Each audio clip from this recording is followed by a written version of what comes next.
Mesdames et messieurs, bonjour et bienvenue dans Autour du cacao, le podcast qui va au-delà du chocolat. Je suis Willy Gabriel et je suis très heureux de vous retrouver pour ce nouvel épisode, toujours dans les lieux et les locaux de Icon Production, pour un épisode très intéressant qui va toucher à une vertente très importante pour l'économie ivoirienne, à savoir le cacao, mais sa production de façon durable.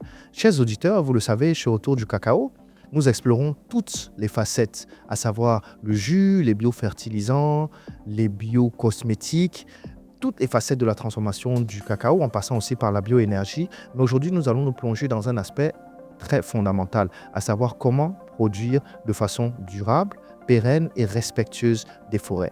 La Côte d'Ivoire, premier pays producteur de cacao au monde, fait face à des défis majeurs, à savoir la déforestation, le vieillissement des plantations, le changement climatique et la nécessité d'amélioration des conditions des paysans.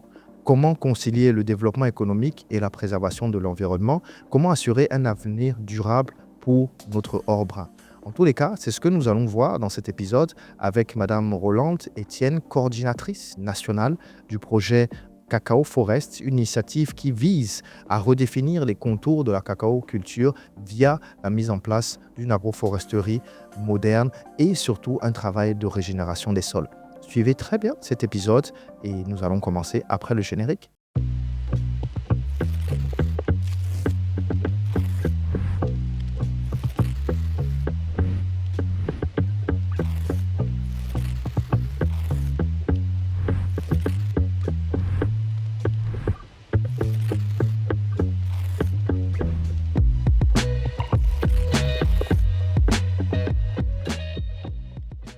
Bienvenue dans Autour du cacao, le podcast qui va au-delà du chocolat. Je suis aujourd'hui très heureux de recevoir Madame Etienne Rolande. Comment allez-vous, Madame Etienne? Bienvenue sur le show. Merci beaucoup, je vais très bien chez vous. Parfaitement, c'est un plaisir de vous avoir.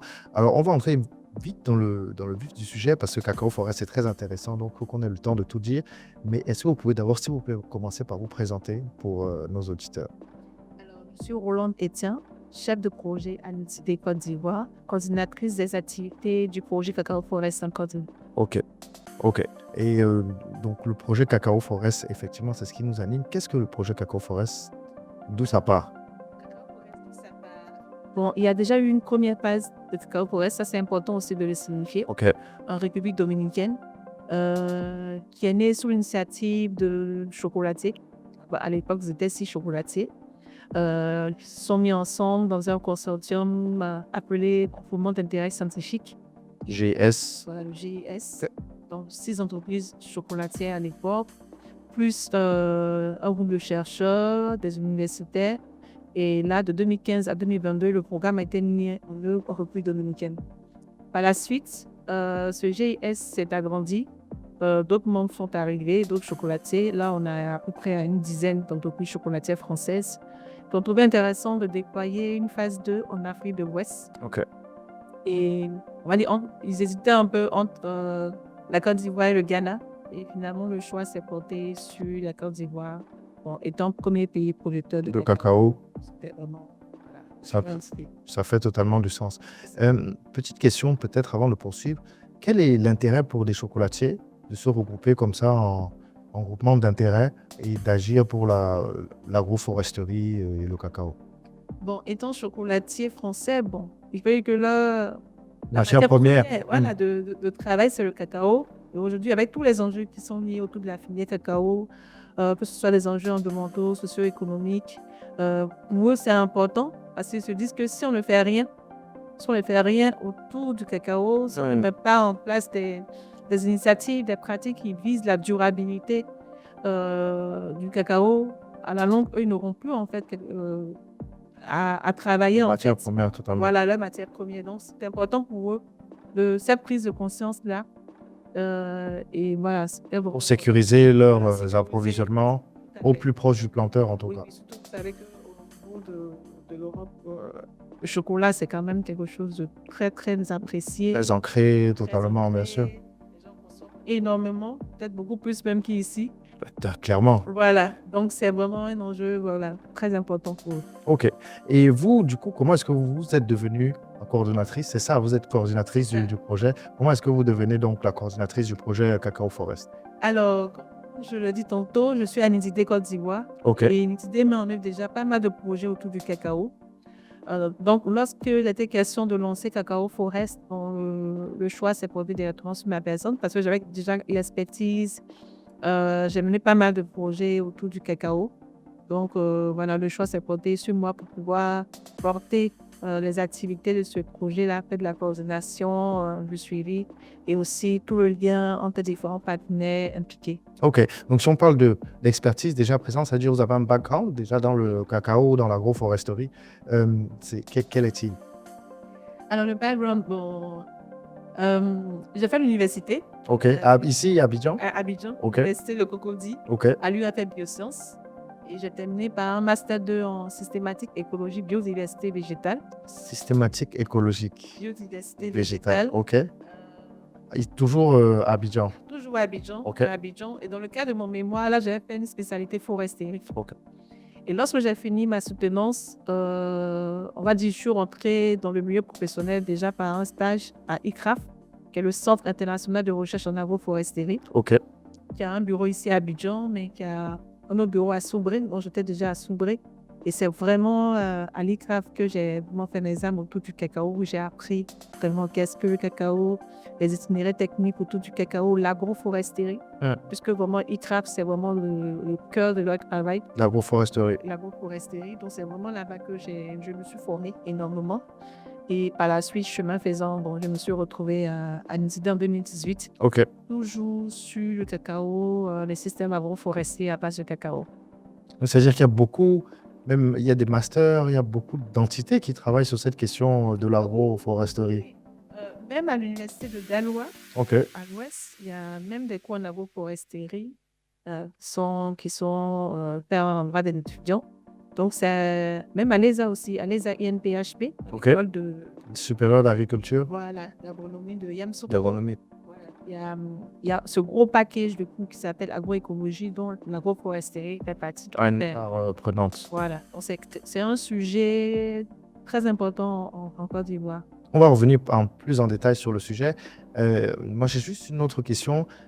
40% de la production mondiale de cacao, c'est ici en Côte d'Ivoire. À côté de ça, il y a énormément de défis environnementaux. On va avoir le temps de les déblayer. Maintenant, un projet comme Cacao Forest, comment il s'inscrit? Comment est-ce qu'il naît pour répondre justement à ces divers enjeux? Alors, ce qui motive Cacao Forest, on va dire, on a 3 points quand même essentiels. OK. Déjà, c'est la question de la déforestation. Ça, ce n'est plus un secret. On sait très bien que le cacao, c'est vraiment l'une des principales causes de déforestation en Côte Dans le d'Ivoire. pays, tout à fait. Dit déforestation, dit perte de la biodiversité, dit dégradation des sols. Et il est important de se pencher sur la question, de voir ce qui peut être possible pour freiner cette déforestation-là. Il y a aussi un aspect aussi qui est important et qu'il faut prendre en compte, c'est le changement climatique. OK.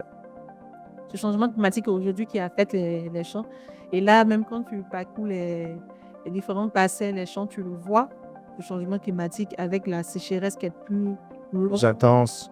OK. qui joue énormément sur le rendement du cacao, qui joue sur la qualité aussi des fèves.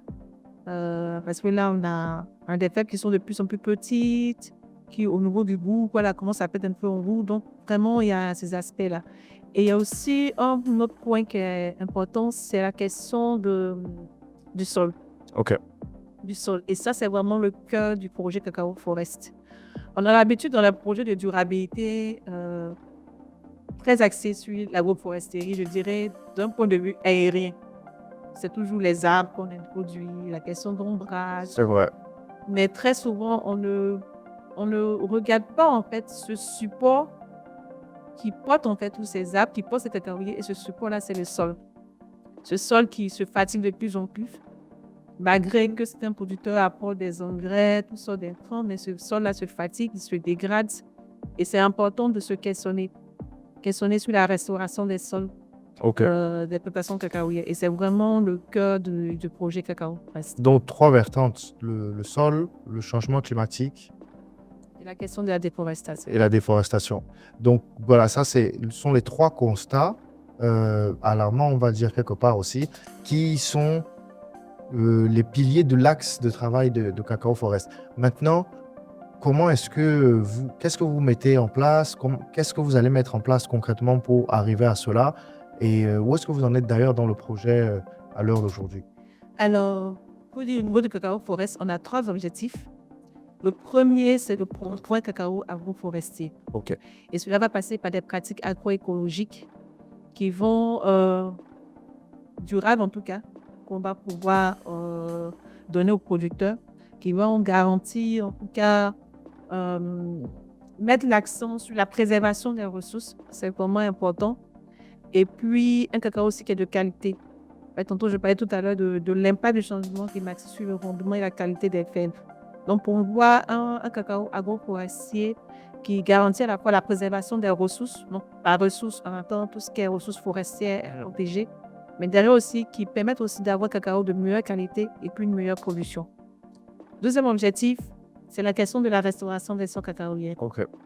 Et à ce niveau-là, ce sera plutôt dans une approche participative de recherche-action qui vont combiner à la fois des connaissances scientifiques et se baser énormément sur les savoir-faire paysans. Comment les paysans évaluent, selon eux, leur perception, la qualité de leur sol. Intéressant. Comment ils jugent un sol qui est bon ou mauvais pour le cacao. Quels sont les indicateurs que eux ils se fixent. Quels sont les critères paysans en fait pour évaluer sa qualité de sol en termes de texture, de couleur, de forme. Souvent, il y a des producteurs qui te disent, bon, par exemple, quand je vois telle herbe dans tel endroit de ma parcelle, là, ça veut dire que oui, le sol est de meilleure qualité. Ou là, quand je vois telle autre herbe, bon, ça veut dire qu'il y a vraiment un souci au niveau de la qualité de mon sol. Voilà. Donc, on va beaucoup s'appuyer sur ça, sur les savoir-faire paysans et combiner à cela aussi aux connaissances scientifiques à la recherche. Ok. Troisième objectif, c'est la question de la formation. Ok. Formation destinée aux techniciens agricoles pour les aider à améliorer leur posture de conseiller agricole vis-à-vis des producteurs. On a tendance à avoir des techniciens qui arrivent avec des formations un peu tout prêtes à l'emploi, un peu trop standardisées, qui sont loin. En fait, ils ne tiennent pas compte du profit des producteurs, qui ne tiennent pas compte des caractéristiques d'une parcelle qui peut être très différente d'une parcelle à une autre. Bien sûr. Et c'est important d'améliorer le dispositif de formation pour les techniciens. Et qui, à la fois, vont permettre un accompagnement qui est adapté, qui sera co-construit avec les producteurs. Donc, c'est vraiment ces 3 objectifs que nous visons sur Cacao Forest. 3 objectifs bien clairs, bien ambitieux aussi. Oui. Donc, la question naturelle, ça sera comment est-ce que c'est financé? Quelle est la durée du projet? Comment est-ce que ça se met en œuvre? Alors, le projet est financé par ces entreprises chocolatières que j'ai vues tout à l'heure. Je ne sais pas si je peux les citer, mais ce sont des entreprises chocolatières, dont Valorona, Révillon, Caramba Eco, c'est moi, mais qui est présent aussi ici en Côte d'Ivoire, Voisin, de Neuville, Ecotome, West, Relais d'essai, la maison du chocolat, est porté par ce qu'on appelle la Fondation Terra Isara. Voilà. Donc, c'est tout ce groupe-là qui finance Cacao Forest à hauteur de plus de 600 000 euros. Ok. C'est un projet de 3 années qui a démarré là en janvier 2025 et qui va s'achever en janvier 2028. Voilà. C'est vraiment... il y a un thème là, je peux vous parler aussi des autres partenaires qui soient impliqués. D'accord. Minitidé qui porte la coordination du projet. Nous avons aussi des partenaires techniques qui soient impliqués. Le CIRAD, qui est le Centre international de recherche en agronomie et développement. Tout à fait. Voilà, pour les questions justement de recherche, tout ça dont j'ai parlé dessus. Le volet scientifique. Voilà, tout à fait. Il y a l'ESA INPHB, donc l'École supérieure d'agronomie, à Yamoussoukro, qui sera là également pour nous appuyer sur les questions de formation. Bien sûr. Et le dernier partenaire, c'est l'ISARA. Donc l'ISARA, c'est une école d'agronomie basée à Lyon, une école d'agronomie française, qui a vraiment une grande expertise sur les questions de sol et qui sera là également pour nous aider sur la composante 2, donc la question des sols, et également sur la question de la formation. Ok. Maintenant, dans votre approche, comment est-ce que vous mettez en place ou bien vous identifiez les cibles à venir? C'est dans une telle région où vous avez un nombre particulier de producteurs avec lesquels vous souhaitez travailler. Comment est-ce que vous ciblez un peu le programme? Alors, sur Cacao Forest, nous avons ciblé 2 zones. D'accord. Nous avons ciblé déjà la région de la Mai. où nous travaillons avec une coopérative. La région de la Mey, c'est vers où C'est en au Côte d'Ivoire? sud-est de la Côte d'Ivoire, Ok. 80 km D'Abidjan? d'Abidjan. D'accord. Le chef-lieu de région, c'est Adzopé. Ok. Et nous travaillons avec une coopérative qui s'appelle la Scopagea, qui est plutôt à Ferry, donc environ une quarantaine de kilomètres d'Adzopé. La deuxième coopérative avec laquelle nous travaillons, c'est au niveau de la région du Guémon. Le Guémon, là, c'est vraiment à l'ouest du pays, qui est dans une toute petite commune là, qui s'appelle Divobi, Ok. donc la Tapédi. On a Vers le choix. San Pedro? Non, Feu côté? c'est plus après Daloa, on en envers Djokwe. Ok. Je suis l'axe Daloa, Djokwe. Ok. Et ce qui est intéressant dans ce choix, en fait, qu'on a voulu, vous voyez là que c'est deux zones différentes. On est vraiment au sud-est et à l'ouest. Donc, c'est très espacé Voilà. géographiquement, non? On a des profils de producteurs aussi très différents. Là, au niveau du sud-est, nous sommes dans le milieu hâtier. On a des profils de producteurs qui sont dominés par des autochtones. À l'ouest, c'est beaucoup plus par des allochtones allogènes. Des pratiques aussi qui sont très différentes. Avec aussi un contexte environnemental aussi qui est très différent. Au sud-est, où là, c'est marqué vraiment par des pluies, par la présence de forêts, tout. À l'ouest, un peu moins. On a des systèmes aussi, des systèmes d'exploitation aussi qui sont aussi très différents. Vous savez pas qu'à l'est, là, c'est vraiment des systèmes agroforestiers déjà existants. Ok. À l'ouest, beaucoup plus des plantations cacaoyères, un peu plus plein soleil, dit plein soleil, ou en système pressé. Donc vraiment déjà, nous, dans cette approche, ça nous permet énormément de travailler dans deux zones différentes, avec des profils de producteurs différents, avec des parcelles qui ont des caractéristiques très différentes.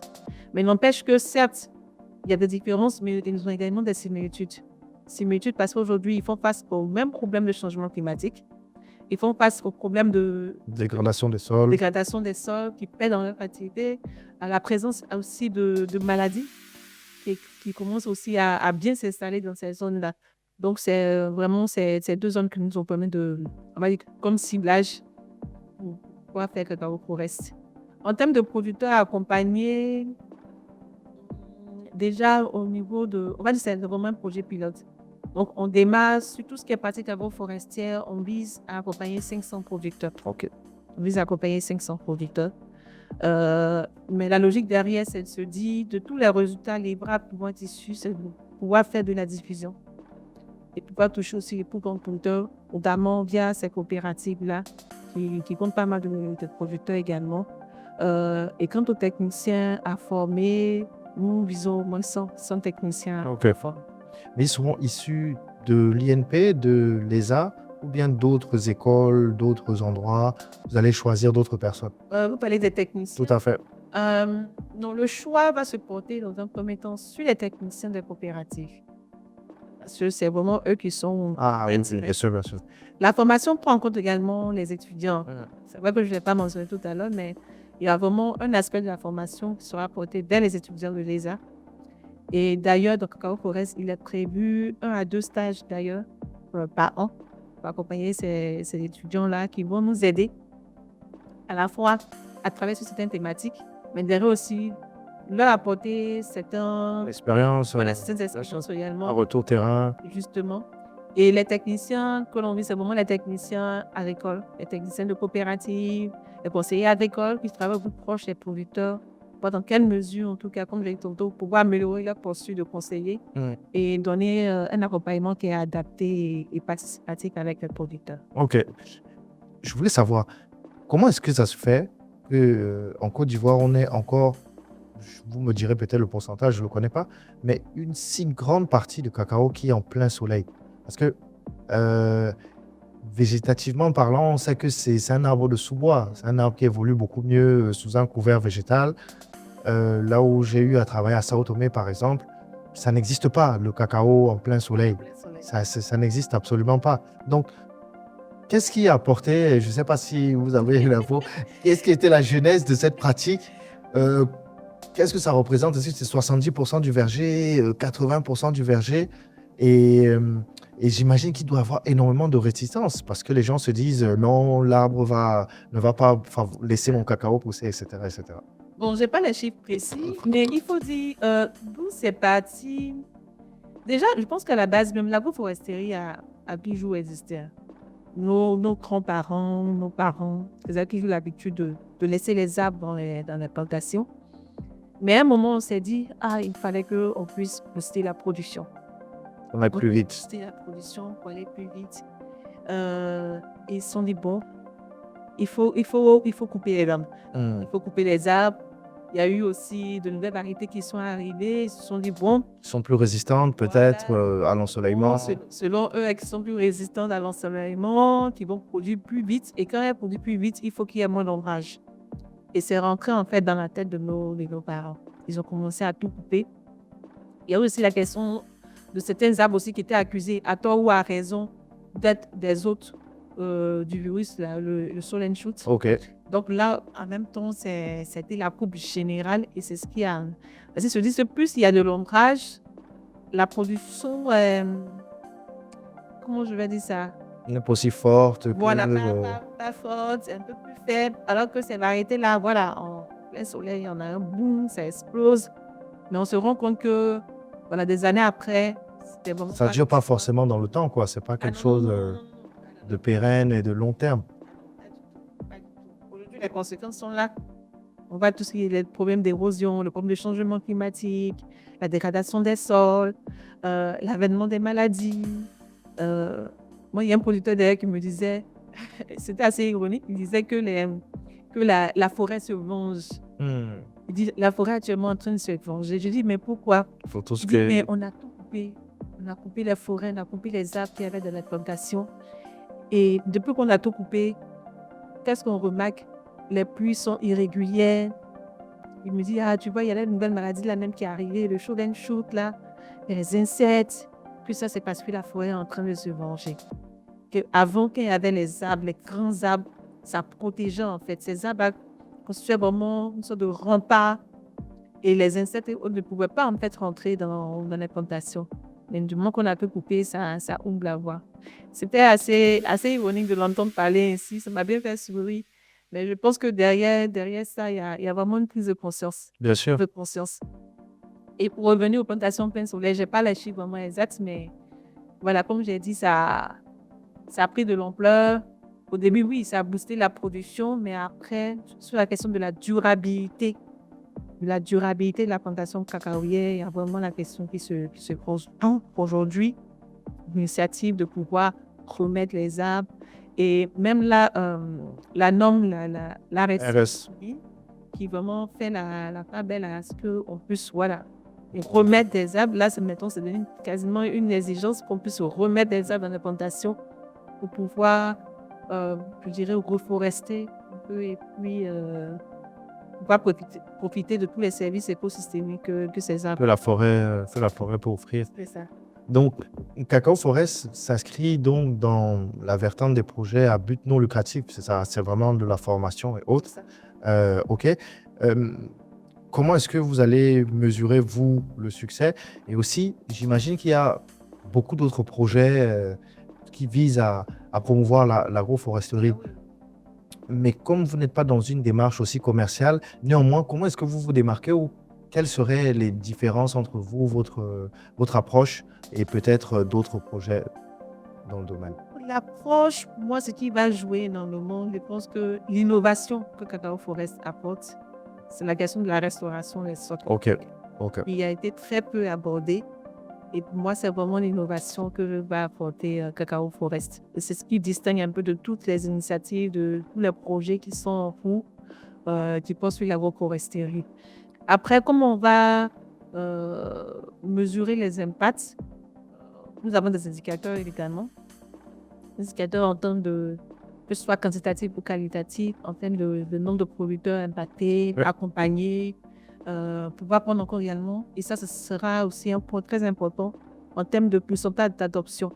Parce que c'est vrai qu'on sera là pour accompagner les producteurs dans les premiers temps, à les appuyer, à faire de la formation, mais derrière, il faut être sûr qu'ils puissent adopter ces pratiques-là. Pour les perpétuer, les remettre, bien sûr. Les diffuser également à d'autres personnes. Comme j'ai dit là, on travaille avec des coopératives. C'est vrai qu'on a un ciblage de 500 producteurs. Mais quand on voit par exemple la coopérative de l'Ouest qui compte plus de 3000 producteurs, derrière, c'est vraiment de s'assurer que à la fin du projet, tous ces 3 mêmes producteurs aussi puissent être impactés, puissent être touchés par tous les livrables, par tous les résultats qui seront mis sur Cacao Forest. Et comme je dis, c'est vraiment la question de la restauration des sols cacaoyers. Ok, C'est vraiment niveau vaste. excellent. Très, très, très intéressant.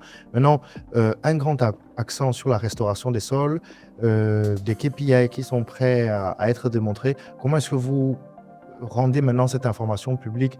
Parce qu'on a souvent la recherche scientifique qui va rester cantonnée en laboratoire et puis on a fait des choses magnifiques, mais c'est pas vulgarisé, quoi. Ah non, non, non, non, non. L'objectif, c'est pas que finalement tout reste dans le tiroir. Non, non, pas du tout. Euh, J'aime beaucoup parler de connaissances scientifiques, savoir-faire paysan. Et à la fin, c'est d'aboutir à des outils de diagnostic de sol très simples à utiliser, à la fois pour le producteur et pour le technicien. Et ça, c'est quelque chose que dans l'immédiat, et je pense que ce sera un premier résultat qu'on peut déployer vraiment à moyen terme.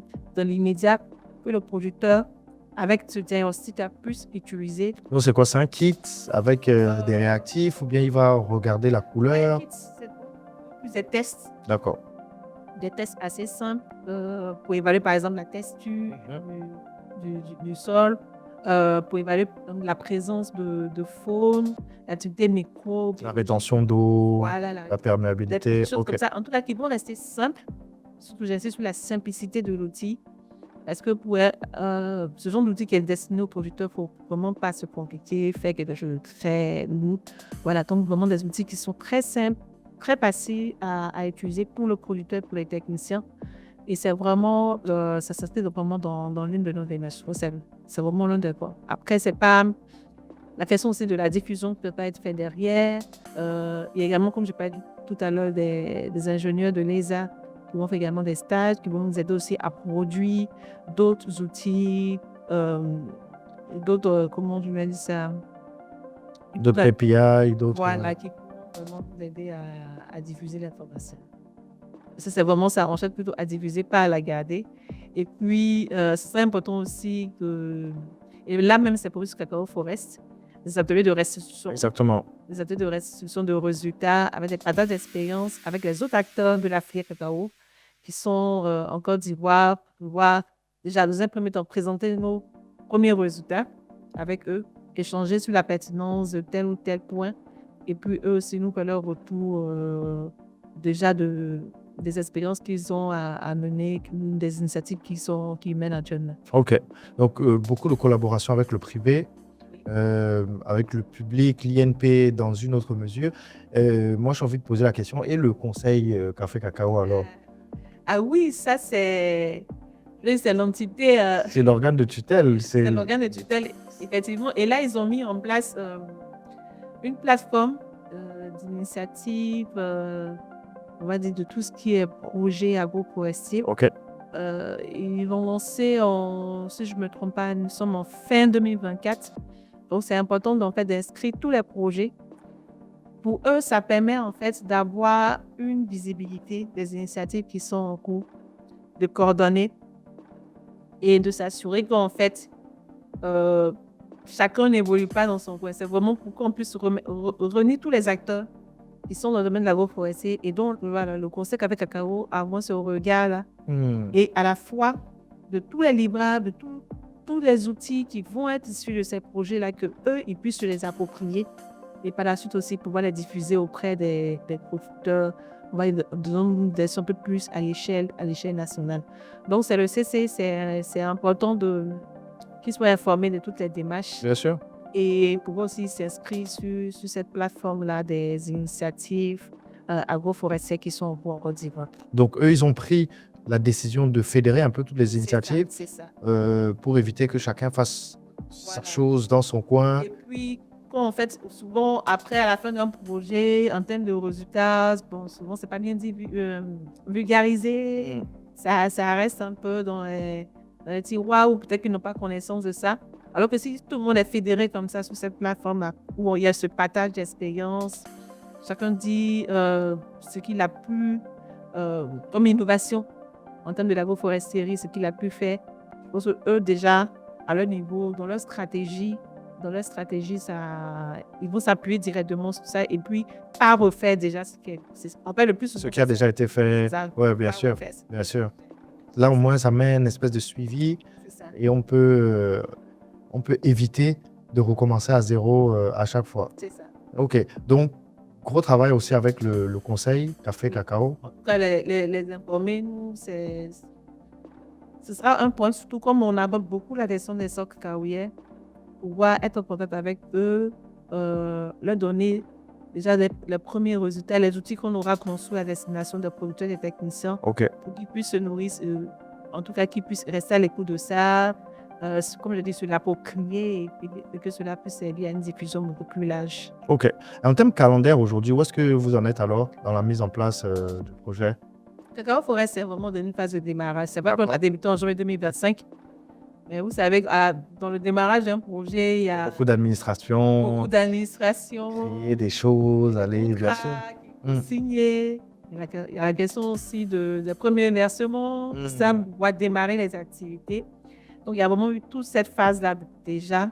Là, on a même reçu aussi, oui, ça, c'est vrai que ça a été fait un peu plus au début. On a reçu aussi un stagiaire de l'ISARA, donc l'école d'agronomie de Lyon, qui est venu et qui a réalisé des enquêtes auprès des producteurs, notamment sur la question des sols. Donc, il a vraiment posé les premières bases de l'ISARA à comprendre. Donc, on a eu ce stagiaire-là qui est resté de mars jusqu'à juin. OK. Là, ce qu'on va bientôt lancer, ce sont les plus groupes avec les producteurs, notamment sur l'agroforesterie, identifier avec eux des espèces d'arbres, également identifier les producteurs qu'on va accompagner sur la réhabilitation. Donc, pour le calendrier, c'est vraiment ça 2025. Là, on est beaucoup plus dans une phase de construction, de caractérisation des parcelles à accompagner. Et à partir de 2026, c'est vraiment la phase terrain dans les champs même. OK. Sur les arbres, est-ce qu'on est sur des essences boisières, j'ai envie de dire, de reforestation, ou aussi sur des arbres à fruits? Encore une fois, Sao Tomé, je voyais, il y a des essences, effectivement, boisières, cidrélin et autres, mais énormément d'arbres fruitiers, cajou, manguiers, fruits à pain, ce qui fait que entre les saisons, les paysans, les planteurs ont toujours quelque chose soit à manger ou soit à prendre pour faire un petit négoce, quoi. Bon, ici, il faut dire qu'en général, les choix des espèces pour les producteurs, c'est plus des arbres forestiers fruitiers. OK. Donc, acquis, petit cola, le blé, donc on fait une sauce là. Donc, en général, ce sont ces espèces-là qui sont autour des espèces phares. Parce que pour eux, ça constitue des revenus supplémentaires. Bien sûr. Quand il n'y a pas de cacao, vraiment, la vente du petit cola, dont le prix même freine souvent au-delà même du cacao, le petit cola, ça peut aller jusqu'à 5 000 francs, 6 000 francs le kilogramme. Même l'acquis. Une petite graine jaune comme ça. L'acquis, je crois qu'au Cameroun, c'est ce qu'on appelle le ginseng. Exactement. Voilà. Donc, l'acquis, ça va jusqu'à 2500, 3500 parfois. C'est plus que le cacao. Voilà. Donc, eux, c'est vraiment important de cibler ça. Ça constitue vraiment des revenus supplémentaires. Après, effectivement, il y a certains qui ont des préférences aussi sur des choix, pas forcément fruitiers, mais peut-être qu'ils ont des sensibilités, je ne sais pas, culturelles. À l'Est, par exemple, ils aiment beaucoup bien le tiama. OK, qu'est-ce que c'est? Le tiama, c'est un arbre forestier, donc il fait un excellent bois d'œuvre, mais pas que. Les écorces sont utilisées pour traiter le palu. D'accord. Il y a aussi les miens. Les miens, c'est pareil, le traitement du palu. Donc, c'est à la fois, je dirais, disons, premier aspect, c'est vraiment des arbres fruitiers. Et ensuite, des arbres qui vont là servir à générer des revenus, tout simplement. Voilà, générer des revenus médicinaux également. Oui. Donc, pour le traitement dans tout ce qui est pharmacopée traditionnelle, pour traiter le paludisme, les maux de ventre et autres. Donc, voilà. Mais ça reste toujours les arbres fruitiers qui vraiment sont le choix prioritaire pour les producteurs. OK.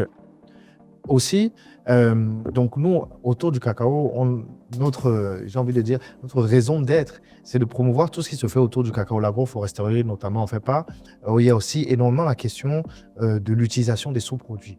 Donc, déjà, il y a beaucoup de sous-produits dans le cacao. Je ne sais pas si il y a une adresse par rapport à ce sujet ou en parlant de votre projet, mais aussi les arbres que vous allez faire vont produire aussi d'autres sous-produits. Je veux dire, dans l'augmentation des revenus, c'est pas que c'est sans fin, mais on peut vraiment toujours essayer de développer plus en transformant, en mettant les choses en place. La transformation. Mais après, il faut dire, c'est vrai que les producteurs, ils apprécient beaucoup ces arbres fruitiers. Ça donne des revenus supplémentaires, mais le plus souvent, et je dirais, bon, c'est assez malheureux, il n'y a pas de filière, en fait, produits forestiers non ligneux. Il n'y a pas de filière PFNL, clairement. Ok. En général, ce sont des grossistes qui vont dans les villages, qui fixent un peu le prix selon la tête du client. Bon, c'est ce que je dis, ils fixent les prix selon la tête du client. Un jour, ça peut être du 2000, le lendemain, ça peut être du 3000. Voilà. Et il n'y a pas de fixation de prix. Donc, ça dépend vraiment. Ça reste aussi un secteur qui est très informel, géré par les grossistes.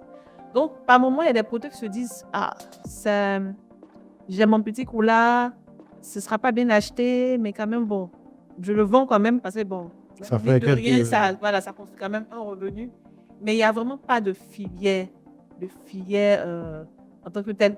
Juste pour la noix de cola, là, vraiment, où il y a une organisation, il y a une fédération, il y a des marchés de gros à Agnement et à Poitiers. Il y a l'État même qui a mis une taxe en export sur la noix de cola. Donc là, vraiment, c'est vraiment réglementé. Voilà. Mais après, pas le petit cola, par exemple. Non, mais après, le petit cola, là, puis c'est vraiment laissé à l'appréciation des grossistes, des détaillants. Et je pense que ce qui peut permettre de pousser, en fait, cette filière-là, il faut qu'il soit réglementé. Il faut une réglementation. Il faut qu'il y ait, voilà, que chaque filière puisse s'organiser, que ce soit la prix, le petit cola ou le play, que ce soit organisé, qu'il y ait des prix au moins des intervalles de prix stables pour dire des fluctuations de prix à chaque fois. Des stabilisations de prix. Et puis, il faut penser aussi à la transformation. Il faut penser à la transformation. Les zones de production, désenclaver les zones de production. Ça. Actuellement, la transformation, on parle beaucoup du beurre de karité. Parce que là, vraiment, on parle des noix, en fait, du beurre. Là, c'est vraiment, ça explose, là. Mais quand tu vois, par exemple, un arbre comme le macoré, le macoré aussi, dont les amandes, on peut en faire du beurre. Mais bon, compte tenu de certaines contraintes, on ne peut pas le faire. L'acui également, on peut le transformer. Extraire l'huile de l'acui. Et l'huile de l'acui, ça permet en fait de faire grossir le postérieur et la poitrine, naturellement. Là, on est bien loin des BBL. C'est important à tout même si elles disent que ça prend du temps, que le BBL est plus rapide, mais voilà, c'est des solutions naturelles. L'huile d'acui qui fait vraiment qu'il y a des noms de vertus, mais c'est ça en fait. Je sais que le petit cola aussi a beaucoup de vertus antitussives. Comment ça s'appelle pour les vers aussi, tout ce qui va lutter contre les vers. Je sais qu'il y a un entrepreneur ivoirien qui fait des boissons à base de petits cola. Parce qu'il y a aussi cet effet énergétique là, que ça apporte. Mais il faut plus de la transformation, il faut plus de la réglementation dans le secteur. Et le gros fruit jaune là aussi que j'aime bien, quoi, cocota. Ah, cocota, ah oui, ça c'est une liane. C'est une liane. C'est une liane qui est un peu plus dans les zones de transition, un peu plus savaninka. Mais là, j'ai vu que autant les gens font pas mal de... Il y a du jus, des poissons, ça se vend. Mais voilà, il faut vraiment... Mais c'est très intéressant ce qu'on dit là. Ça veut dire que même à l'INP, on n'a pas de filière produits non ligneux, produits forestiers non ligneux. Je sais qu'ils font des cours. Ils ont des cours de foresterie sur les PFN et tout. Je sais que l'INP aussi, dans le temps, ils avaient fait... Je ne sais pas si c'était au niveau de l'ESA, mais il y a certains étudiants qui avaient essayé de transformer la pomme de cajou en jus. Bien sûr, Voilà, oui. Ils ont essayé quand même à ce niveau-là. Maintenant, il y a des boissons, il y a des jus. Voilà, il y a même du vin. Bien sûr. Vin, du vinaigre à base de cajou. Mais là, je parle plus de la réglementation même de la filière, même à l'échelle nationale. De la même façon que ça a été fait pour la noix de cola, aujourd'hui, il y a une fédération d'acteurs qui sont réunis. Voilà, il y a même une taxe qui est là. C'est un peu plus réglementé, je pourrais dire. Mais après, pour le reste, bon. C'est presque de la cueillette. C'est l'informel, quoi. C'est vraiment encore, ça reste informel. Même les outils d'extraction des amandes pour l'acné, pour le blé, c'est vraiment rudimentaire. Il faut des machines adaptées parce que c'est difficile, l'extraction, et les femmes, le plus souvent, c'est une activité qui est dédiée aux femmes. Et les femmes, le plus souvent, elles utilisent des couteaux, des choses comme ça, mais Ça pourrait être mécanisé ou en tout cas voilà, il faut vraiment faire en sorte que ça aille plus vite. Voilà, il faut vraiment une volonté pour Pour- permettre des débouchés commerciaux sur ces C'est tous ces produits non ligneux. Très, très, très, très intéressant ce que vous dites là. Juste question de curiosité. Est-ce qu'on peut dire que l'EVA, c'est un produit forestier non ligneux, à mesure où on n'utilise pas son bois et juste sa sève? Ah, c'est une question piège. Non, en fait, je vous Mais posais si, juste la on question. utilise son bois. Je sais qu'il y a certains qui font des meubles avec le bois Je veux dire, déjà. dans son, Mais après, dans son approche première, oui, c'est la production de sève. Hein. Oui, on peut le dire, c'est un produit forestier non ligneux. La sève, hein, si on reste sur la broche de la sève, mais après le bois aussi est est utilisé derrière. Maintenant, même les graines sont valorisées. Les graines d'EVA? Oui, les D'accord, graines d'EVA sont valorisées. pour faire quoi, par exemple? Du biocarburant. Ok. On fait du biocarburant. Et là, je sais que ça commence petit à petit à prendre de l'ampleur. Donc, c'est d'autres débouchés, en tout cas, pour les. Ce ne sera pas juste la sève, mais s'il peut valoriser aussi les graines qu'on trouve plein comme ça dans les plantations. Donc, ça constitue toujours un revenu supplémentaire pour.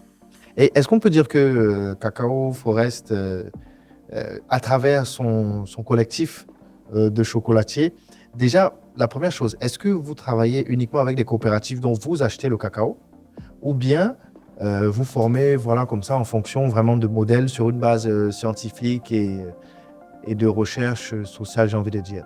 Alors, sur Cacao Forest, dans tous les cas, c'est chocolatier. Pour certains, achètent du cacao avec ces coopératives. Très bien, Il y en a deux. ce qui fait sens. Il y en a deux qui font partie du consortium qui achètent du cacao avec ces coopératives. Donc, d'où l'enjeu pour eux, en tout cas, de veiller à ce que la filière se porte Bien sûr. bien en termes de durabilité. Donc, c'est pour ça qu'ils sont très impliqués là-dessus. Et j'espère que ça va porter. Et que pas seulement, c'est vrai que ce sont des chocolatiers français, mais qui sont beaucoup impliqués. Mais on espère que ça touchera aussi d'autres chocolatiers aussi qui vont pouvoir adhérer à l'initiative et pour aussi acheter aussi peut-être, pourquoi pas, du cacao, peut-être à d'autres coopératives également. Ok.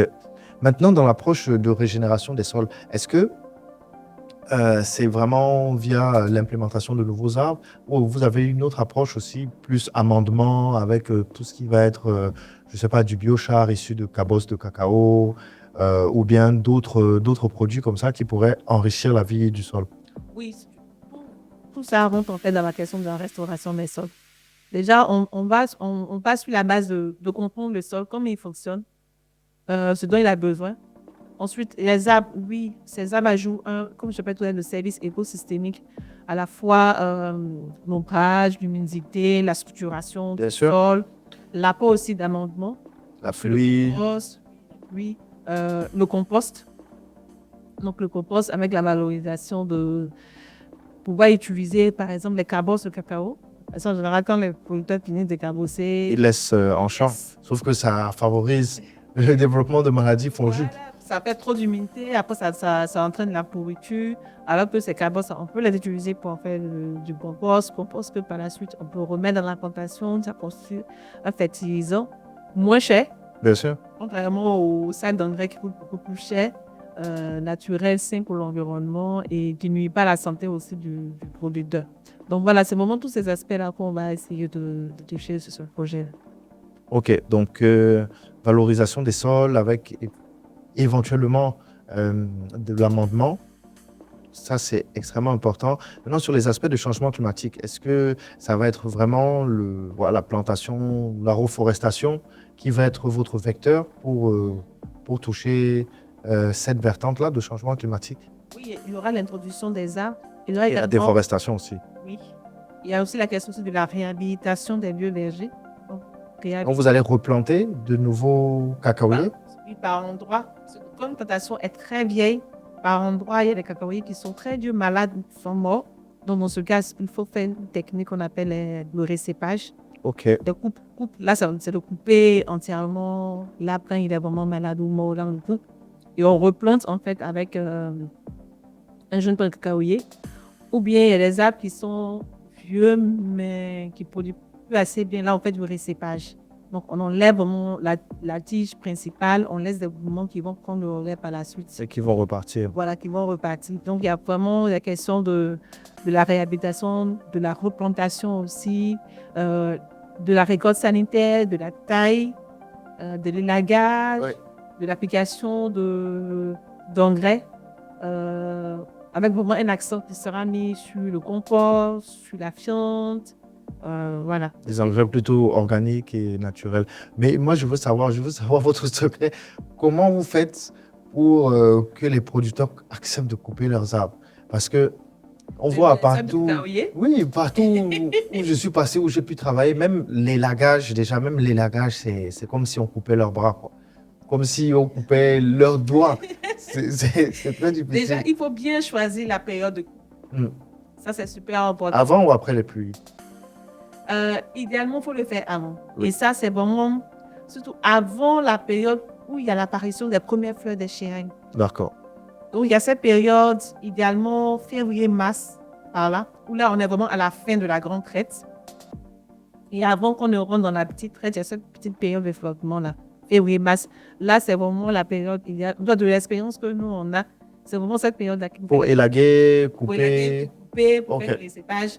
Intéressant. Là, il y a des cacaoyers qui ne portent pas de fleurs, qui ne portent pas de carbosse. Donc là, le producteur, avec lui, on a le temps de faire ce qu'on appelle le marquage des cacaoyers. Donc, ils sont PVCP. Donc là, il est plus à même de dire, bon, ça, on va couper, ça, on va récéper. Là, il fait le choix. On fait des marquages là, avec des ficelles là, pour bien identifier. Sinon, si tu dois arriver dans une période où il a déjà des premières fleurs, il a des carbosses. Les premiers petits fruits. Là, il ne va jamais accepter de couper. Il sera non, c'est pas possible. Parce que là, quand il voit la chérelle, il pense à la future carbosse et à sa production qui va arriver. Donc, en général, c'est vraiment à cette période-là de notre expérience. Là, il a même de pouvoir décider de ce qu'il va couper. Donc, avant les pluies et avant que les chérelles commencent l'apparition des chérelles. À sortir. Ah, ça, c'est des très, très bonnes indications que vous donnez là. Parce que moi, je connais beaucoup de gens vraiment qui s'arrachent les cheveux. Ouais, moi, je n'ai même plus de cheveux. Parce que le producteur ne veut pas. Le producteur, c'est son enfant, c'est son bébé, c'est pas possible. Sauf que, bon, nous, maintenant, c'est vrai que le temps a un peu passé sur une autre exploitation qu'on visite souvent. On leur montre, il y a des cacaoyers dont les fleurs, dont les branches tombent carrément au sol. Donc, vous avez des fruits qui se développent sur ces branches qui tombent presque au sol. Sauf qu'on leur montre, le fruit est jaune, mûr, mais il est tout petit comme ça. Et ne grandira pas plus que ça. Vous n'allez même pas tirer 5 grammes, même pas 10 grammes de fèves dans ce produit. Donc, essayons, mais c'est vrai que c'est quelque chose qui n'est pas forcément dans la mentalité. Et on voit aussi dans les plantations des arbres cacao héritage, quoi, des arbres qui sont beaucoup trop grands. On dirait presque des palmiers à huile. Plus que des palmiers à huile. Mais il y a certains qui...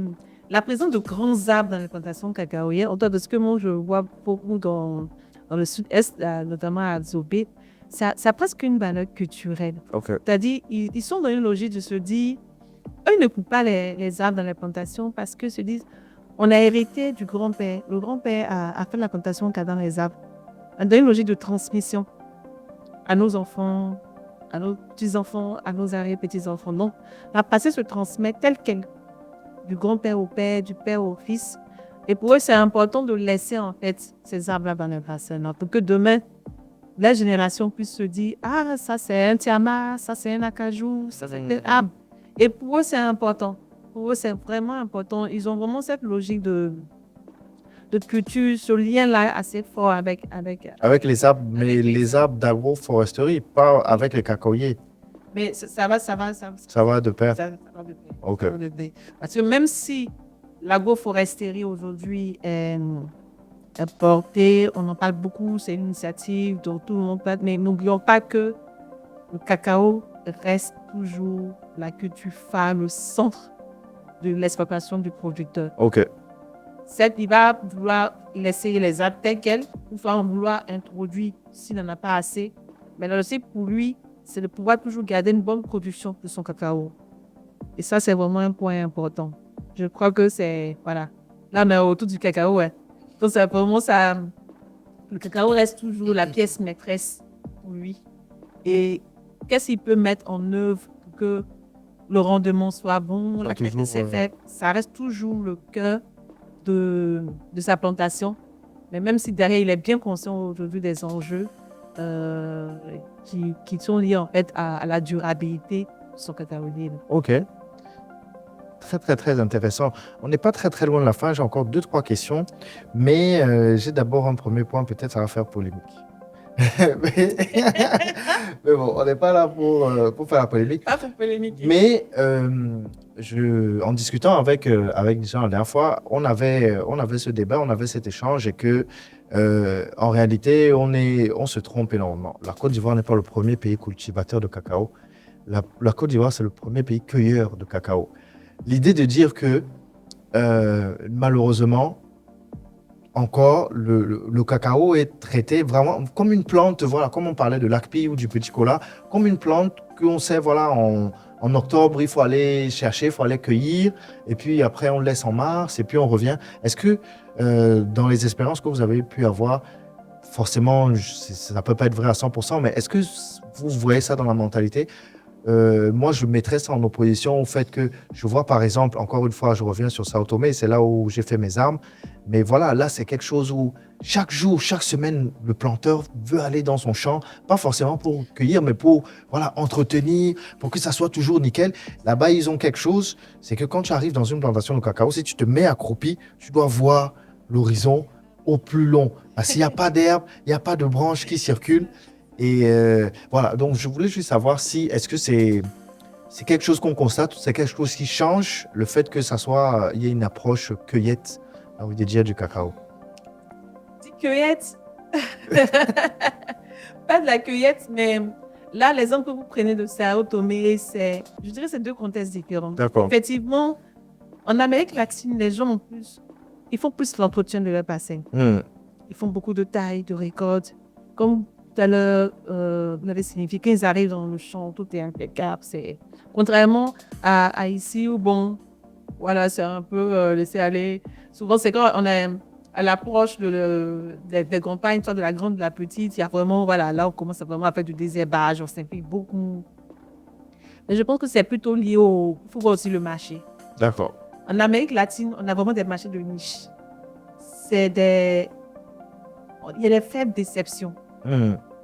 Et ça fait partie du premier choix des chocolatiers, que ce soit américain. L'Équateur, le cacao national. C'est vraiment, voilà, il y a cette petite valeur ajoutée là, au niveau du coût, qui fait que, voilà, c'est bien acheté, c'est plus rémunérateur et ça fait partie du chocolat d'excellence. C'est vrai. Mais c'est vrai parce que Sao Tomé, même si c'est en Afrique, au large du Gabon, très petite production, 3000 tonnes, mais une valeur organoleptique qui fait que pendant longtemps, en tout cas quand j'y étais, c'était le meilleur chocolat, le meilleur cacao au monde parce qu'on en faisait le meilleur chocolat tellement les goûts étaient développés. C'est justement ça. Là-bas, il y a cette valeur ajoutée, il y a ce goût particulier là. Et même, c'est ce qui est très prisé par les chocolatiers suisses parce que pour eux, c'est vraiment un chocolat déception. Déception. Et dès lors qu'ils achètent un qui est très élevé, derrière le producteur se dit, il faut que j'entretienne bien parce que c'est bien acheté, il faut que je mets vraiment je m'implique dans l'entretien de ma parcelle pour pouvoir bien produire et pouvoir toujours avoir, en fait, être bien rémunéré. Alors qu'en Côte d'Ivoire, on n'est vraiment pas dans la recherche de ce classement de chocolat haut de gamme, de qualité, OK. Même s'il y a certains particuliers qui en font. Bien sûr. Il y a le cas de M. Ambroise. Ambroise, tout à fait, voilà. Qu'on salue. Et lui, par exemple, il fait de l'entretien de sa parcelle. Vous voyez que tout le temps qu'il prend pour s'impliquer dans l'entretien de sa parcelle, même dans la question de la fermentation de c'est cette raison même qu'il a été le meilleur chocolat du monde. Il y a ce temps-là qu'il met, alors que les autres, c'est plutôt, il faut produire. Tout venant, voilà, c'est la masse, on y va, OK. Et pour moi, c'est vraiment deux contextes différents. D'accord. Deux contextes différents en Amérique. Bon, Sao Tomé, là, c'est plus en Afrique, mais quand tu prends l'Équateur, Le même Brésil, bien Kenya, sûr. voilà, c'est vraiment du chocolat d'excellence et les gens s'impliquent beaucoup. Alors qu'ici, on est vraiment plus dans des. Dans du tout venant. Voilà, on récolte. Il faut beaucoup insister même sur la fermentation. Et quand tu vas auprès des producteurs, puis la fermentation, c'est 6 jours. Il faut brasser chaque 2 jours. Certains même, ils te font 4 jours. Ils ne te brassent pas. Bon, c'est compliqué. C'est compliqué. Mais après, à la fin de la journée, le cacao est acheté. Donc, forcément, ça ne va pas l'encourager. Alors que c'est très vrai ce que vous dites. Parce qu'à Sao Tomé, s'il n'y a pas la fermentation, déjà, la fermentation doit être en caisse. Personne ne fermente dans le champ. Fermentation en caisse avec un bois spécial pour ne pas donner l'amertume aux fèves. Retourner un certain nombre de fois. Si la fermentation n'atteint pas, ou bien quand on va faire le cut test et qu'on ne voit pas ces résultats-là, les gens ne seront pas du tout amenés à acheter. Effectivement, c'est vrai. Très exigeant. Ici, il y a quand même des. Bon, parmi justement le GIS, il y a un des chocolatiers ici qui a des centres de fermentation. OK. Les centres de fermentation font des fermentations en caisse. Il y a des initiatives personnelles comme ça, où on a certains producteurs qui font bien les choses. Il a organisé les membres de la coopérative pour qu'ils envoient les cabosses ou bien les fèves. Les fèves fraîches, tout ça. OK. Et des initiatives comme ça. Il peut faire du jus dans ce cas. Du jus de cacao. Du jus de cacao. Mais après, je pense que ça passe beaucoup par la question aussi de la rémunération. OK. Parce que tout à l'heure, je disais que le cacao reste toujours la pièce maîtresse pour le producteur. Et ça passe énormément par la question d'une juste rémunération pour le producteur. Je pense aussi que la rémunération est beaucoup plus attrayante. Il va plus s'impliquer dans l'entretien de sa parcelle. Parce qu'il sait que s'il en fait. Il n'en fait pas grand cas. Voilà. On peut le voler ou bien ses revenus vont il aura diminuer. une production et il sait qu'il n'aura pas assez de revenus. Alors que s'il s'implique énormément, ça va un peu. En tout cas, je pense qu'en Côte d'Ivoire, on a beaucoup d'enjeux en tout cas. À la fois sur la question de l'environnement, de l'agroforesterie, tout ce qu'on peut dire, mais aussi sur la question de la qualité. De la qualité. La qualité des fèves qui doivent aboutir aussi à un chocolat aussi d'excellence. OK. Très, très bon point. Merci beaucoup, en tout cas, d'avoir répondu à cette question. Il y avait une autre chose, c'est que, voilà, tout à l'heure, on parlait de planting. Moi, je suis arrivé environ il y a 3 ans en Côte d'Ivoire et je ne sais pas si c'est vrai, vous me confirmez ou pas, mais j'ai eu vent qu'à un moment donné, on a réduit un peu les activités de planting sous prétexte que la production était très, très élevée. En tout cas, on ne voulait pas aller trop au-delà des 2 millions de tonnes. Donc, ça fait quelques temps que ça dure. Mais est-ce que là, du coup, est-ce que le gouvernement, via le CCC, le CIRAD et autres, est revenu un peu dans cette phase de planting? Vous, comment est-ce que vous faites, du coup, pour avoir les plants? Est-ce que c'est du cacao Mercedes? Est-ce que c'est d'autres variétés, d'autres espèces? Et voilà, est-ce que vous avez des pépinières ou des pépiniéristes pour aller distribuer les plants à vos planteurs? Les plants de cacaoyer, effectivement, il fait un moment où le C avait demandé de stopper, voilà, pour éviter qu'il y ait une surproduction. Mais là, ça a repris. OK. Ça a repris via le CNRA, avec la distribution de semences pour que la Centre national de recherche agronomique. Et là, ça a repris avec la distribution de semences pour que les producteurs puissent en faire des pépinières plus replantées. Je pense que ça, c'est né parce que aujourd'hui nos plantations sont de plus en plus vieilles. Bien sûr. Les vergers sont vieux et il faut pouvoir les renouveler, les réhabiliter, et ça, c'est important. Après, nous, à notre niveau, dans la question de la réhabilitation, le plus souvent, ce sont les semences que, de par notre expérience, dans la plantation, le producteur identifie en fait ces cacaoyers les plus vigoureux et les plus productifs. Et c'est ce cacaoyer plus vigoureux, plus productif là, dont il prend les cabosses et il fait sa pépinière. OK. Voilà, pouvoir replanter. Donc, c'est chaque producteur qui a charge de faire sa pépinière. OK. En tout cas, dans notre approche. Parce que derrière, c'est aussi d'impliquer aussi le producteur. Tout à fait. C'est aussi sinon, après, c'est un peu facile, quoi. Voilà. On est un pépiniériste qui va faire des plants de cacao, tout. Non, mais ça, je pense que le producteur, il peut être à même de le faire. voilà, faire lui-même sa pépinière une fois que les plants sont suffisamment. Est-ce que vous allez lui apporter du matériel, des sachets, Effectivement. de l'engrais Ça, de foliaire OK. Ça, le projet prend ça en compte. OK. Dans les sachets de pépinière, tout ça pour la mise en place OK. de la pépinière des jeunes plants de cacao. OK. Donc là, donc vous vous inscrivez, vous, dans cette dynamique de revenir à la plantation, de remettre. Donc, s'il prend le plus vigoureux, on ne va pas savoir exactement si c'est un Trinitario, un Amelonado, Est-ce que déjà, un Mercedes. déjà, il faut dire beaucoup des parcelles qu'on a au niveau de l'ouest et même du sud-est. Les gens ne rentrent pas trop dans les critères de Trinitario. Le producteur, non. Il te dira que lui, il y a le cacao français. OK. Cacao Ghana. OK. Le français, c'est lequel? Le Mercedes? Donc, le cacao français, ça, c'est l'ancienne variété. OK. L'ancienne variété, je ne sais pas si c'est ce qu'on appelle le Forastero. Forastero. Voilà, OK. c'est l'ancienne variété qui pousse vraiment sous l'ombrage, qui tient bien sous l'ombrage. Ah, c'est vraiment les variétés anciennes. Bon, c'est appelle le français. Ensuite, il y a la variété Ghana. OK. Ghana, là, en fait, la particularité du Ghana, il y a vraiment ces deux grandes campagnes, la grande et la petite campagne. Mais au cours de l'année, c'est possible de faire des récoltes régulières. Alors que le français, où c'est vraiment marqué, la grande campagne et la petite campagne. Entre les deux. Voilà, le laps de temps, il n'y a pas. Mais il est plus résistant. Il dure plus. Il y a des plantations comme ça qui ont aujourd'hui 80 ans, tout ça. Ce sont des vieilles variétés. Il est plus résistant, il tient bien à l'ombrage.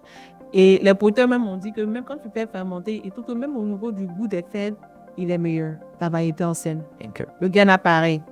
Après, il y a quelques-uns qui font du Mercedes. Mais le Mercedes, le plus souvent, il plante. Ah, c'est vraiment quand tu vas avoir un rendement immédiat. Rapide, Immédiat. Parce qu'après, le Mercedes, il a tendance à produire beaucoup. Et après la production se stabilise, tout ça. Et un peu plus, beaucoup plus sensible aussi à certaines maladies.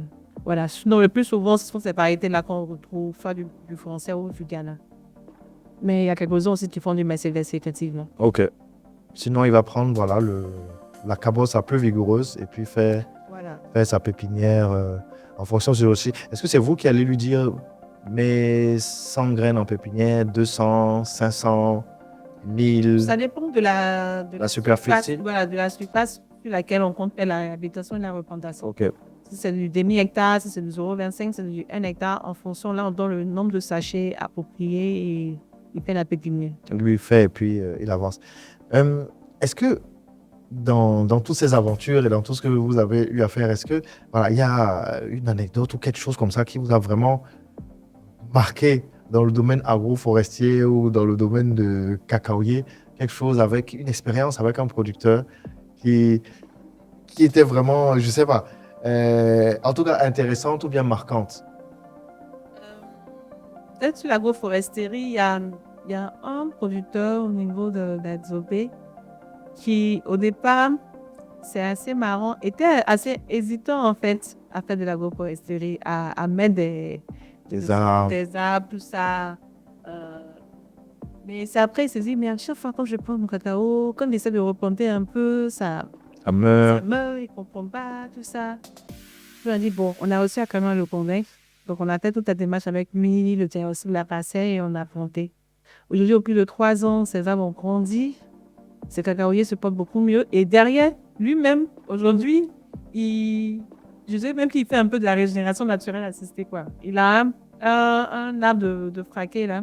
Quand ça fait des petits pontules autour du pied, mais tu vois, il va prélever, il va enrichir d'autres espaces de sa plantation, tout ça. C'est que maintenant, c'est rentré. Bon, le juge m'a dit, ah non, j'ai mon paquet, là, je vais prélever pour aller tout. J'ai dit, ah, oui, c'est toi-même, tu fais ça aujourd'hui. Il me dit, oui, j'ai dit, bon. Voilà. Je pense qu'il a vraiment pris conscience. Et puis, il y a eu vraiment cette vague de chaleur qu'on a connue en février, mars, avril 2024. Il a fait extrêmement chaud. Je pense que là, les gens ont vu à quel point les cacaoyers ont souffert de cette sécheresse-là. Il y a eu énormément de mortalité. Ils se sont dit, bon, il faut qu'on s'y mette, quoi. Il faut vraiment qu'on remette les arbres pour apporter un image. Et ces arbres aujourd'hui, bon, En tout cas, ça se comporte bien. Ok. C'est ce qu'on va toujours continuer à faire et à demander sur cacao. Ouais, Comme quoi, par la preuve, par l'exemple, quoi. c'est ça. Et lui-même, il a vu Il a vu, que là où il a vu. allait, c'était même pas bon. Maintenant, dans les systèmes, on parlait d'Amérique latine tout à l'heure. Vers quoi est-ce que vous pencherez plus? Des agroforesterie ou bien plein soleil et irrigation? Ou bien agroforesterie et irrigation pour le cacao? Je pense qu'il ne faut pas aussi. Bon, on dira peut-être que je suis assez vieux jeu, mais moi, j'aime la technologie, hein, mais je pense qu'il faut pas enlever en fait ce côté ce traditionnel en fait de la D'accord. production du cacao. Ok. Moi, c'est vrai qu'aujourd'hui, on cherche vraiment à solutionner, on cherche toujours à solutionner. Donc, je vois que c'est le producteur qui reste toujours Au cœur, cœur au du centre. système. Ça reste toujours de l'agriculture familiale. Et ça, il ne faut pas enlever. Ça reste de l'agriculture familiale sur des petites surfaces. C'est comment l'amener, lui, à pouvoir qu'il puisse vivre décemment en fait, du cacao. Qu'aujourd'hui, l'agroforesterie puisse constituer à la fois pour lui un moyen de produire ce cacaoyer, qu'il puisse y tirer des revenus supplémentaires. Là, tout à l'heure, on parlait des fruits et autres. Mais je pense que, voilà, faut pas trop en faire aussi. Je pense qu'il ne faut pas trop en faire. C'est déjà ce qu'on a actuellement, comment amener à bien gérer, à solutionner. Et il ne faut pas dénuer en fait ce caractère de l'agriculture familiale traditionnelle qui pour moi reste aussi cette marque particulière là, sur chaque ferme de cacao. Ok. Extrêmement intéressant. D'ailleurs, transition parfaite. Si tu es en train de me dire que vous aimez plutôt la technologie, en tout cas, on voit une véritable passion pour l'agroforesterie, pour toutes les espèces et tout ce qui s'ensuit. Mais maintenant, j'imagine que l'agroforesterie, ça ne peut pas être 100% de la vie de Madame Etchek. Quelles sont les autres passions qui vous animent quand vous n'êtes pas dans un champ ou à coordonner des programmes J'aime agroforestiers? beaucoup la danse. Ok, J'aime beaucoup la danse urbaine. Donc, ok. je passe beaucoup mon temps à danser, un peu de la musique. Pratiquer dans un club, dans un... Ok, Voilà, à la maison, moi, j'aime bien danser. ok, J'aime bien danser, écouter de la musique. Et quand j'ai vraiment le temps, ça, j'aime bien lire aussi un livre. ok, ok, parfait. Ça, Musique, danse, lecture, ça. tout ce qu'il faut pour s'aérer l'esprit. C'est magnifique. Voilà, mais tiens, on est quasiment à la fin. Je vais vous laisser le dernier mot de la fin, mais déjà là, juste pour moi, histoire de vous remercier, je vous ai contacté presque out of nowhere, comme on dit. Mais ça, c'est la signature de Autour du Cacao. Nous, on va chercher dès qu'on pense qu'il y a quelque chose qui peut être intéressant, ou en tout cas, et c'est toujours le cas, quelque chose qu'on doit apporter aux gens, vraiment, on n'hésite pas. Donc, juste le temps pour moi de vous dire que Cacao Forest, faudrait absolument pas que vous hésitiez, en tout cas, si vous voulez promouvoir vos actions, vous voulez en parler, on parlait de divulgation tout à l'heure. Voilà, ce média est aussi le vôtre et puis on est là pour vous. Moi, je vais vous laisser le mot de la fin. Vous pouvez regarder la caméra pour parler à nos jeunes et les inspirer sur le futur de l'agroforesterie. Déjà, je vais m'adresser aux producteurs. C'est pas facile aujourd'hui de produire du cacao dans le contexte dans lequel on est, face aux différents enjeux qu'il y a autour de la filière, mais qui continuent toujours à s'investir. C'est vraiment leur source de revenus et il faudrait qu'ils puissent s'impliquer. Et quant aux jeunes également, qu'ils puissent être aussi une aide pour leurs parents. Parce qu'aujourd'hui, on voit pas mal de jeunes qui fuient les villages, ça donne à d'autres choses, alors que voilà, c'est vraiment une ressource qui est là, c'est une culture pérenne qui va rester 10 ans, 20 ans, 30 ans, 40 ans, 50 ans, même plus, même pour certaines. Et il faudrait qu'ils soient au plus proches de leurs parents, des parents producteurs aussi, pour pouvoir avoir tous les revenus qui sont issus de cette cacaoyer-là. Ce cacao forest, je dirais peut-être en une seule phrase, que retenir Cacao Forest. Alors, Cacao Forest, je dirais, c'est un accompagnement de proximité via des pratiques agroforestières et la question de la restauration des sols cacaoyers pour en tout cas aboutir à une filière de cacao beaucoup plus durable. Donc, je tiens à remercier l'équipe de Autour du Cacao pour l'invitation.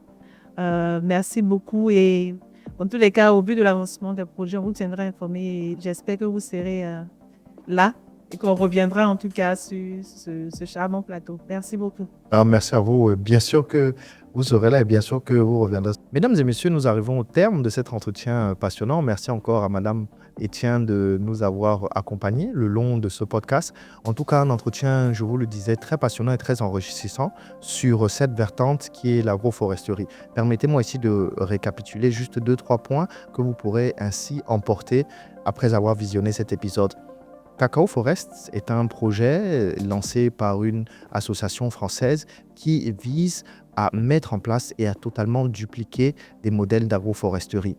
Il va être impliqué dans 2 régions du pays, de la Côte d'Ivoire, avec 3 axes principaux, à savoir la lutte contre la déforestation, la lutte contre le changement climatique et la régénération des sols, tout ceci dans une approche d'agroforesterie. C'est un projet qui s'inscrit totalement dans la dynamique et dans la volonté autour du cacao de toujours mettre en avant les innovations qui se font autour de cette plante miraculeuse, que l'on parle effectivement de jus, de biocarburants, de biofertilisants, mais aussi de tout l'écosystème pour des producteurs mieux soignés, parce qu'on parle en agroforesterie de plantes qui peuvent vous soigner, pour des producteurs qui ont des meilleurs revenus, parce qu'en agroforesterie encore, on augmente et on génère de nouveaux revenus grâce à de nouvelles essences.